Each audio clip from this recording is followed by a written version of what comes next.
መንግስት አፈቀላጤ የሚባሉት አቶ ሽመልስ ከማል ስለ ሽብርተኝነት እንደዚህ ብለውናል።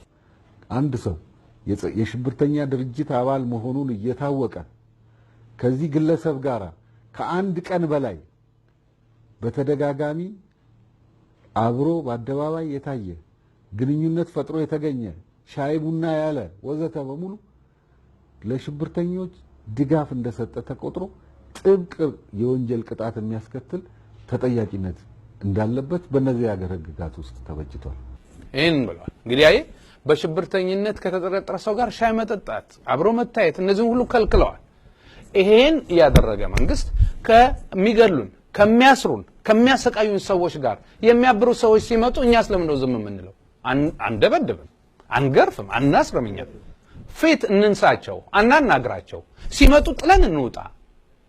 መበደላችን እንዴት እናሳያቸው? ይሄ ብቻ እኮ አይደለም። እንዳውም ከኛ አልፎ እነሱ የሚሉንን ተመልከት። እኚሁ ሰውዬ እንዲህ ይላል።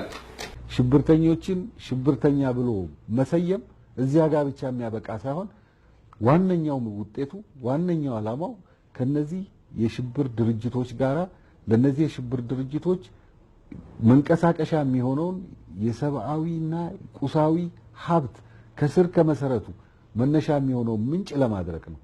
አባላቱ ውጉዝ ከማሪዮስ ማድረግ ነው። ከማህበረሰቡ እንዲወገዱ ኤክስኮሙኒኬትድ እንዲደረጉ እንዲገለሉ ለማድረግ ነው። ወንጀል እና ወንጀለኞች በዚህ ረገድ ተነቅረው ሲገለሉ ብቻ ነው ወንጀልን በአግባቡ መከላከል የህግ አስከባሪ ኃይላትን የተነጠለውን ክፍል ለመምታትና ለመቆጣጠር አስቸጋሪ የሆኑባቸው። እንግዲህ እኚህ ሰው ያሉትን ቃል በቃል ወስደን እንገልብጠዋት። እኚህ ሰው ህግ ተምረዋል። ህግ ከተማሩ በኋላ ህጉን ጠምዝዘው እነ እስክንድርን እና አንዱዓለምን እነ